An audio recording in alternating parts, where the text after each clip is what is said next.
चार सास बहू की पिज्जा चुनौती। अरे खाओ खाओ, मैंने अपने हाथों से बनाया है आज सारा खाना। रोज रोज तुम दोनों शिल्पा के हाथों का खाकर बोर हो गए थे ना, आज मेरे हाथों का खाओ। अरे हाँ भगवान, खाना तो काफी लाजवाब दिख रहा है, खुशबू भी अच्छी लग रही है। हाँ हाँ, वो तो आएगी ही, मैंने जो बनाया है। ऐसा कहकर शिल्पा को देखने लगती है। वहीं दूसरी तरफ जैसे ही रमेश एक निवाला तोड़कर खाता है, उसके नाक कान से धुआं निकल जाता है। अरे अरे अरे अरे राम राम राम राम, ये भगवान, ये क्या कावेरी, तुमने इतनी मिर्च क्यों डाली है सब्जी में? जरा पानी दो, ओहो मेरा गला जल रहा है। ये सुनते ही शिल्पा हंसने लगती है।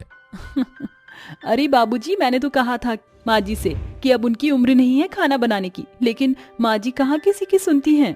तभी विक्रम भी एक निवाला खाकर देखता है, जिसके बाद विक्रम के मुंह और नाक से पानी निकलने लगता है। उई माँ, इतनी तेज मिर्च! अरे माँ, कहीं तुमने मिर्ची की पूरी बरनी तो नहीं पलट दी सब्जी में?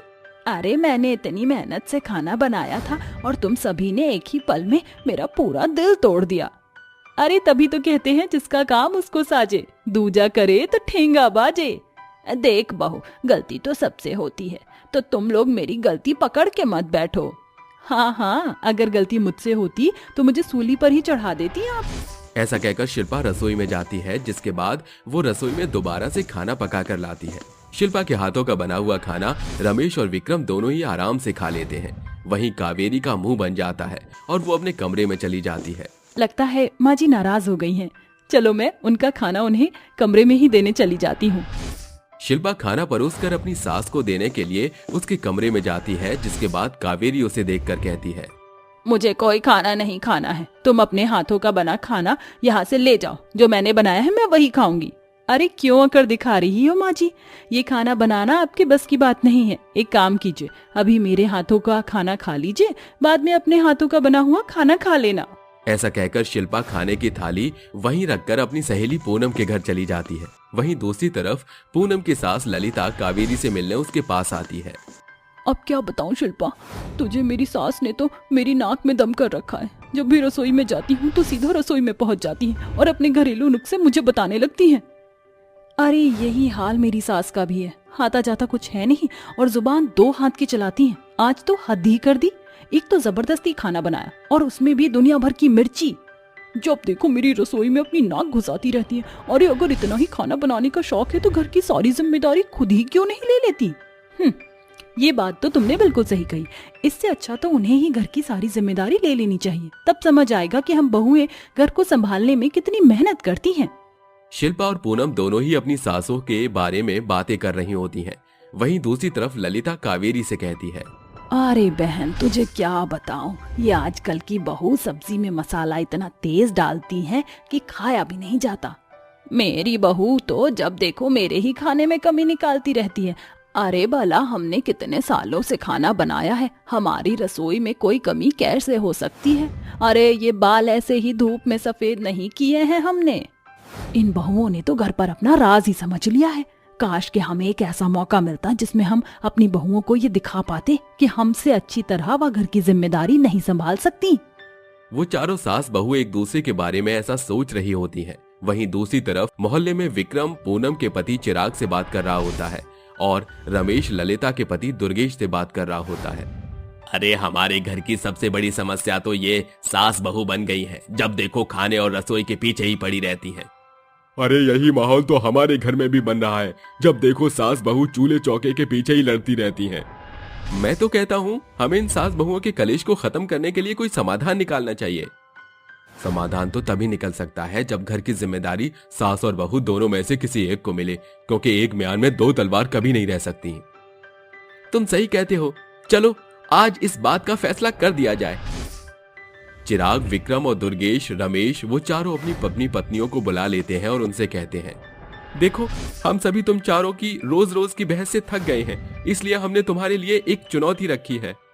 देखो घर की जिम्मेदारी कोई एक ही संभाल सकता है, इसलिए अब तुम चारों में से देखते हैं बहू जीतती है या फिर सास। हम दोनों इस चुनौती के लिए तैयार हैं। अगर हमारी सास चुनौती के लिए तैयार हैं तो हम दोनों भी अपनी सास से कम नहीं हैं, हम दोनों भी तैयार हैं।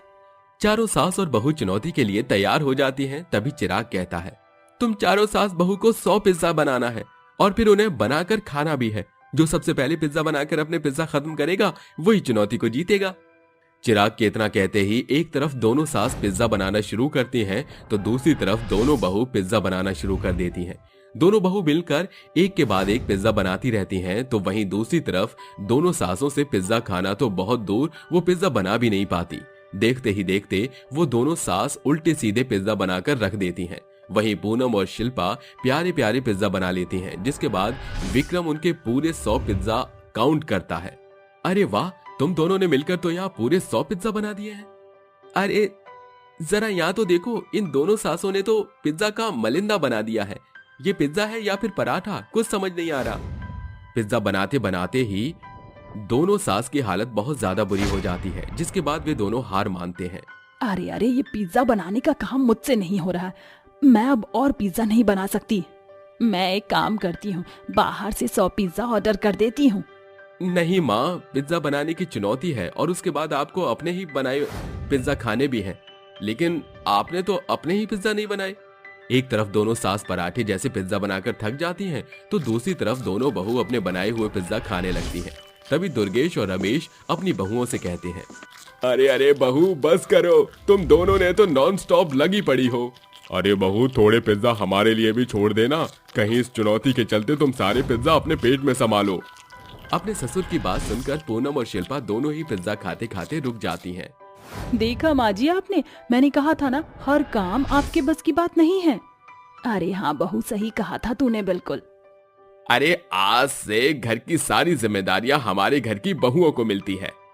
उस दिन से घर की सभी जिम्मेदारियां पूनम और शिल्पा ही संभालने लगती हैं। उस दिन के बाद से उन दोनों की सास उन दोनों के काम में अपनी नाक घुसाना बंद कर देती हैं और अपनी बहुओं के साथ खुशी खुशी रहने लगती हैं।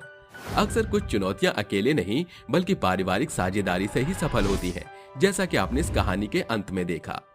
नुपुरपुर गांव में एक विधवा सास और विधवा बहू रहती थी। वह दोनों बहुत गरीब थी। उनके पति एक दुर्घटना के शिकार हो गए थे, जिसके बाद उन्होंने अपने आप को संभाला और गांव में कुल्हड़ पिज्जा बेचने का काम शुरू किया।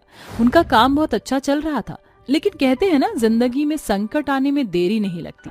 उनके साथ भी कुछ ऐसा ही हुआ। एक दिन अनु अपनी सास से कहती है, माँ जी चलिए, दुकान खोलने का समय हो गया है। सभी ग्राहक हमारे कुल्हड़ पिज्जा का बेसब्री से इंतजार कर रहे होंगे।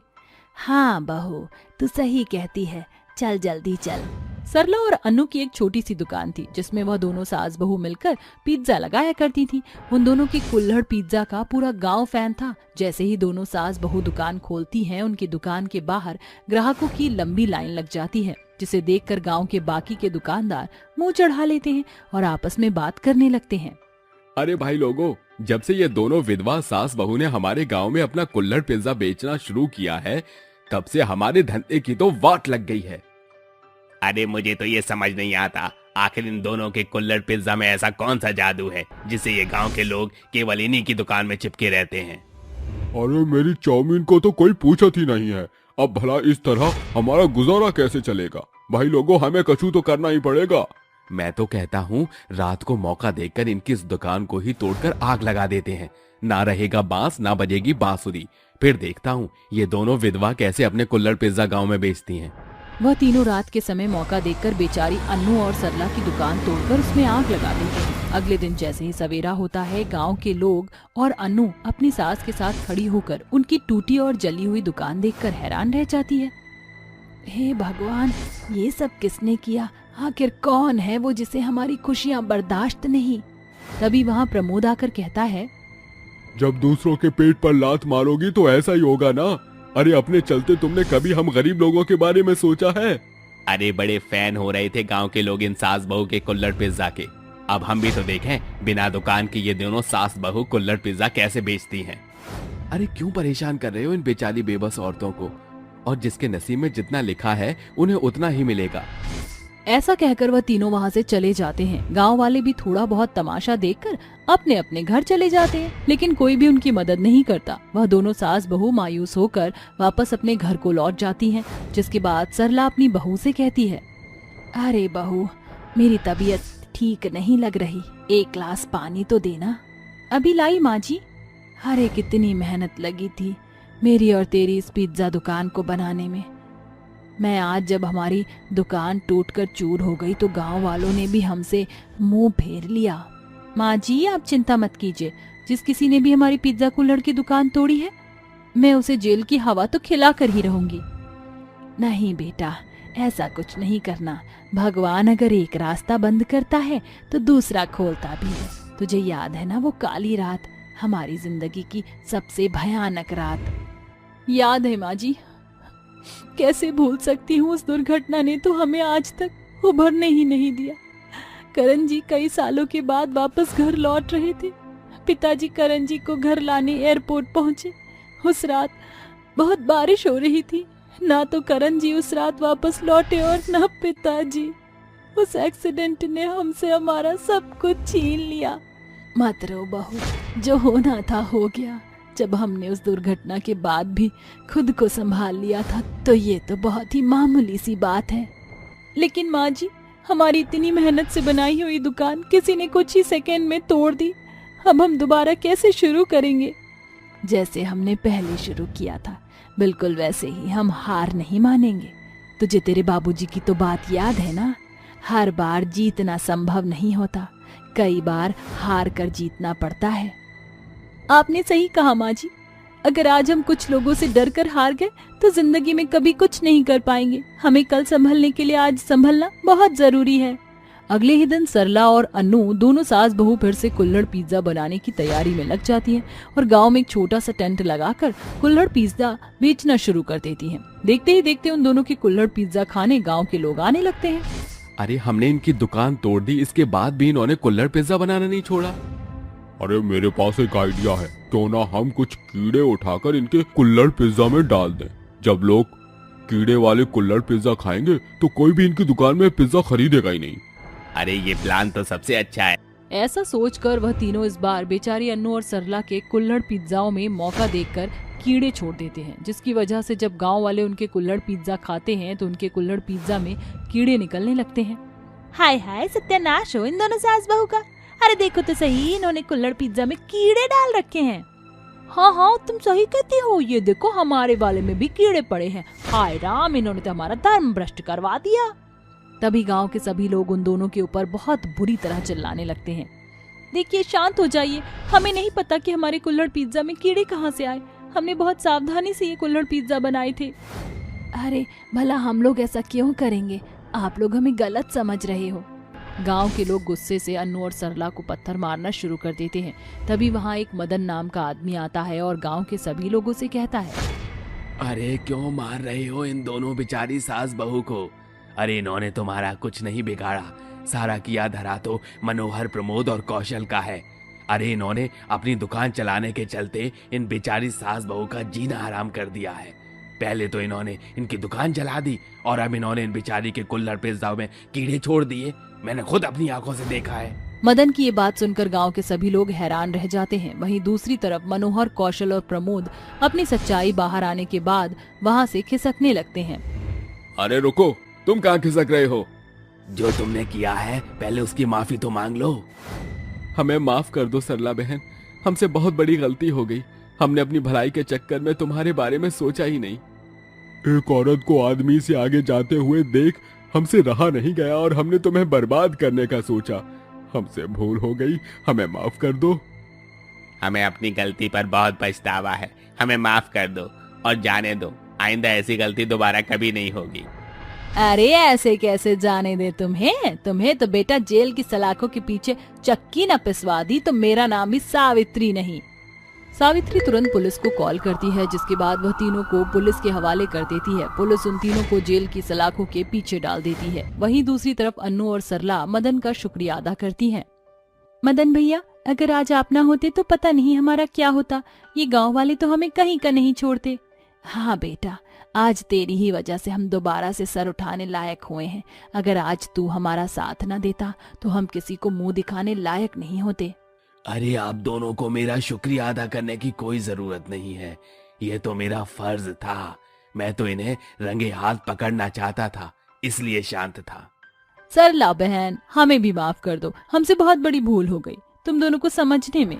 गांव के सभी लोग अन्नू और सरला से माफी मांगते हैं। उस दिन के बाद से गांव वाले मिलकर अन्नू और सरला को एक नई दुकान बनाकर देते हैं, जिसमें वह अपने कुल्हड़ पिज्जा बनाकर बेचती हैं और खुशी खुशी रहने लगती हैं। 4 काली ननद ने करवाई बहू की दूसरी शादी। कुसुम रसोई में अपने पति के लिए नाश्ता बना रही होती है, तभी उसका पति फोन पर बात करते हुए ऑफिस के लिए निकलने लगता है। अच्छा ठीक है, मैं बस पहुंचने ही वाला हूँ। अजी रुकिए तो सही, मैंने आपके लिए लंच बनाया है, कम से कम नाश्ता तो करके जाइए। विवेक उसकी एक नहीं सुनता और वो ऑफिस के लिए निकल जाता है। तभी उसकी काली चारों ननद टेबल पर बैठकर उसे आवाज लगाने लगती हैं। अरे भाभी जल्दी से नाश्ता दे दो, मुझे कॉलेज के लिए देरी हो रही है। आपकी वजह से मुझे रोज रोज देर से ऑफिस पहुंचना पड़ता है, अगर ऐसे ही चलता रहा तो मुझे ऑफिस वाले निकाल देंगे। अरे भाभी क्या हुआ, ऐसे पुतला बनकर क्यों खड़ी हो, जल्दी से हमें नाश्ता दे दो। हाँ हाँ बस अभी लेकर आती हूँ। कुसुम सबके लिए टेबल पर नाश्ता लगा देती है, जिसके बाद उसकी चारों ननद नाश्ता करने लगती हैं। अरे वाह भाभी, आपने तो नाश्ता बहुत स्वादिष्ट बनाया है। कुसुम की चारों काली ननद में से केवल प्रिया ही उसे सही समझ पाती थी। बाकी की तीनों नंद कुसुम की खूबसूरती के चलते उसे कम वास्ता रखती थी। नाश्ता करने के बाद उसकी तीनों नंद ऑफिस, कॉलेज और स्कूल के लिए निकल जाती हैं। आखिरी में प्रिया रह जाती है। प्रिया घर में ही छोटे बच्चों को ट्यूशन पढ़ाया करती थी। एक दिन कुसुम अपनी ननद प्रिया से कहती है, प्रिया मुझे ऐसा क्यों लगता है कि तुम्हारे भैया मुझसे प्यार ही नहीं करते, ना तो वह मेरे साथ समय बिताते हैं और ना ही मुझे बाहर घुमाने के लिए लेकर जाते हैं। ये सुनकर प्रिया अपनी भाभी कुसुम से कुछ नहीं कह पाती। तभी कोई घर की घंटी बजाता है। अरे भाभी, लगता है दरवाजे पर कोई आया है, मैं जाकर देखती हूँ। प्रिया अपनी भाभी के सवाल से बचने के लिए दरवाजा खोलने जाती है, जहाँ वह दरवाजे पर अपने भाई विवेक को किसी और औरत के साथ शादी के जोड़े में देखती है।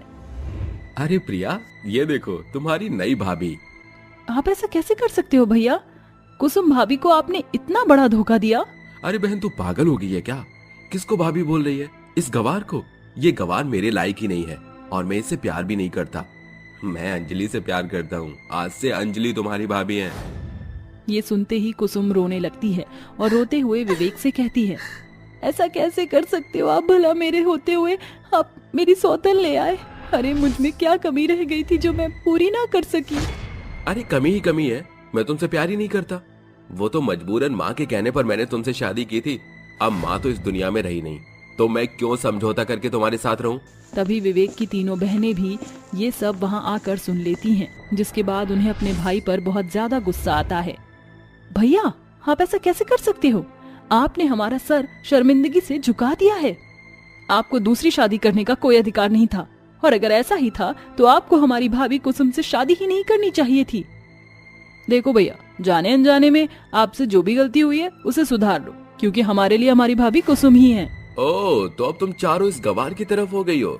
अरे वैसे भी मुझे तुम चारों को अपनी बहन बोलने में बहुत शर्मिंदगी महसूस होती है, क्योंकि तुम चारों हो ही इतनी काली। अच्छा हुआ अब मैं इस औरत के साथ साथ तुम्हें भी छोड़ रहा हूँ। मैं अपनी पत्नी को लेकर यहाँ से हमेशा के लिए जा रहा हूँ।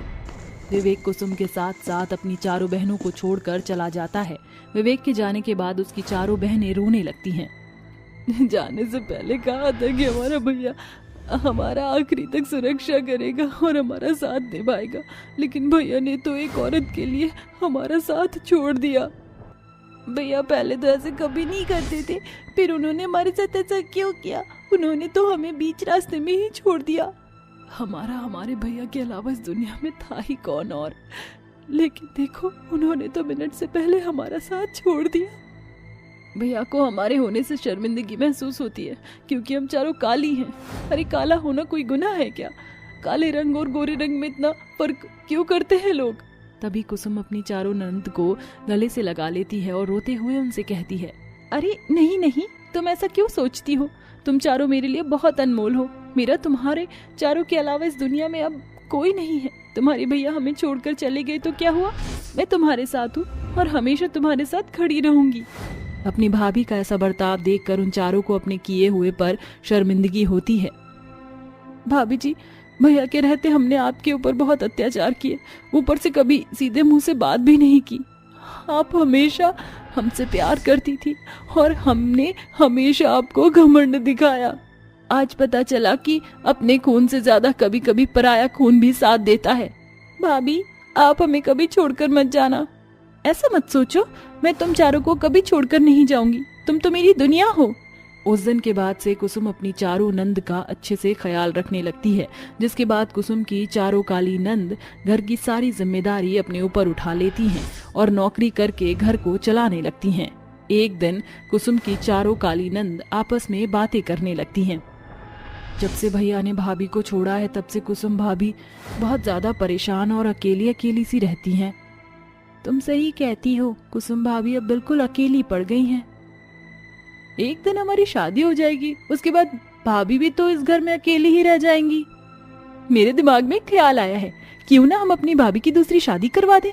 अभी वह जवान हैं, खूबसूरत हैं, कोई भी उनसे आराम से शादी कर लेगा। प्रिया की बात सुनकर उसकी बाकी की तीनों बहनें उसकी बात पर सहमत होती हैं। तुम बिल्कुल सही कहती हो, हमें उनके लिए कोई जीवन साथी ढूंढना चाहिए। वह चारों अपनी भाभी के पास जाती हैं और उन्हें शादी के लिए मनाने लगती हैं। तुम चारों ये कैसी बातें कर रही हो, भला मैं दूसरी शादी कैसे कर सकती हूँ।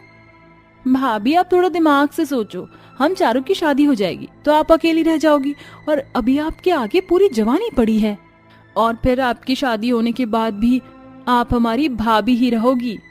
वह चारों मिलकर कुसुम को बहुत समझाती हैं, जिसके बाद कुसुम शादी करने के लिए तैयार हो जाती है। उसी दौरान उनके पास एक कार्तिक नाम के लड़के का रिश्ता आता है। कार्तिक एक इंजीनियर था और पढ़ा लिखा समझदार लड़का था। वह चारों अपनी भाभी का रिश्ता कार्तिक से तय कर देती हैं, जिसके बाद शादी की रस्में शुरू हो जाती हैं। सबसे पहले हल्दी मैं अपनी भाभी को लगाऊंगी। प्रिया अपनी भाभी को हल्दी लगाती है और हल्दी लगाने की रस्म पूरी करती है। ऐसे ही वह मेहंदी की रस्म करते हैं और आखिरी में जब शादी वाला दिन होता है तो चारों बहनें मिलकर अपनी सुंदर सी भाभी को शादी का जोड़ा पहनाकर तैयार करती हैं। भाभी आप बहुत खूबसूरत लग रही हो, किसी की नजर ना लगे आपको। चारों मिलकर कुसुम को मंडप पर लेकर जाती हैं, जिसके बाद कुसुम कार्तिक के साथ फेरे लेकर उससे शादी कर लेती है। जैसे ही विदाई का समय आता है वह चारों मिलकर दरवाजे तक अपनी भाभी को छोड़ने के लिए जाती हैं। जैसे ही प्रिया दरवाजा खोलती है, दरवाजे पर उसका भाई विवेक खड़ा होता है। ये सब क्या चल रहा है यहाँ पर? मेरे होते हुए तुम किसी और से शादी कैसे कर सकती हो? जैसे आपने भाभी को धोखा देकर किसी और से शादी की थी, बिल्कुल वैसे ही आप हमारी भाभी के लायक हो ही नहीं। अपने सामने अपनी पत्नी को किसी और के साथ शादी के जोड़े में देखकर विवेक की आंखों में आंसू आ जाते हैं और उसे अपनी गलती का पछतावा होता है। मैं गलत था, मुझे मेरी गलती की सजा मिल गई। मैं तो माफी मांगने के लायक भी नहीं हूँ। कुसुम, मैंने तुम्हारा दिल दुखाया है, हो सके तो मुझे माफ कर देना।